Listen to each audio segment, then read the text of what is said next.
अस्सलामुअलैकुम नाज़रीन, दादू news issue में भलीकार मैं राजा अल्ताफ़ अब्बासी तव्हांखे ब्रेकिंग न्यूज़ ॾींदा हलूं त ख़ुदाबाद ऐं फका खुराक सेंटरनि ते जेको पियल कणिक हुई उनमें उहा जेकी आहे बरसाती पाणी जे हेठि अची वई आहे। तव्हांखे हिते ब्रेकिंग न्यूज़ ॾियूं पिया त ख़ुदाबाद ऐं फका सेंटर ते पियल सरकारी कणिक जेकी आहे बरसाति जे पाणी हेठि अची वई आहे। हज़ारे मण सरकारी कणिक कामूरनि जे नाअहली सबबु ख़राब थी वई आहे।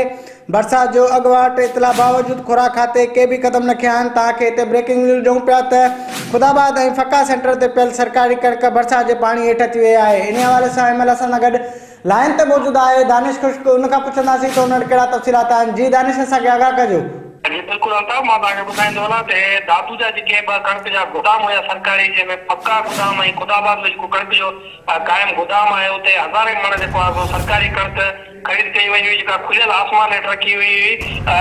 गुज़िरियल 2 ॾींहंनि खां जेका दादू ऐं भरपास जे इलाइक़नि में जेके बरसातूं पयूं आहिनि, बरसातुनि सबबु कणिक खे मुनासिब जाइ ते मुंतक़िल न कई वई हुई खुराक खाते पारां, जंहिं सबबु बरसातुनि खां जेका कणिक हुई हज़ारे मण उहा ख़राब थी वई आहे। मां तव्हांखे ॿुधाईंदो वञा त हिन वक़्तु सिंध तोड़े मुल्क में अटे जो पिणु बहिरान आहे। अटो हींअर 50 खां 60 रुपया किलो विकिरो थिए पियो।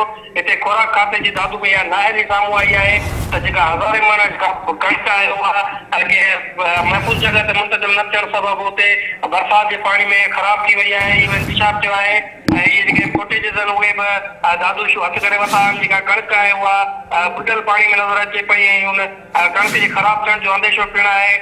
खुराक खाते जी इहा नाअहली आहे जो खुराक खाते सिंध हुकूमत जे ऐलान तहत कणिक वठी खुलियल आसमान हेठि रखी जेका महफ़ूज़ हंधनि ते मुंतक़िल न कई वई, जंहिं सबबु जेका बरसाति पई आहे हुन में कणिक ख़राब थी वई आहे। जॾहिं बरसाति जो अवल ई जेको आहे सो मौसमियात खाते पारां इतलाह कयो वियो हो त दादू ऐं पूरी सिंध में बरसातूं पवंदियूं, जंहिं सबबु खुराक खाते खे घुर्जे आहे त उहे अॻुवाट ई कहिड़ा क़दम खणनि जंहिं सबबु जेका हज़ारे मण कणिक आहे सरकारी उनखे बचाए सघिजे आहे बरसाति खां। जी वॾी महिरबानी दानिश, तव्हां असांखे आगाह कयो। नाज़रीन, तव्हांखे हिते ब्रेकिंग न्यूज़ ॾियूं पिया त ख़ुदाबाद ऐं फका सेंटर ते पियल सरकारी कणिक जेकी आहे उहा बरसाती पाणी हेठि अची वई आहे। तव्हांखे हिते ब्रेकिंग न्यूज़ ॾियूं पिया त ख़ुदाबाद ऐं फका शाख वटि पियल सरकारी कणिक जेकी आहे उहा पाणी हेठि अची वई आहे।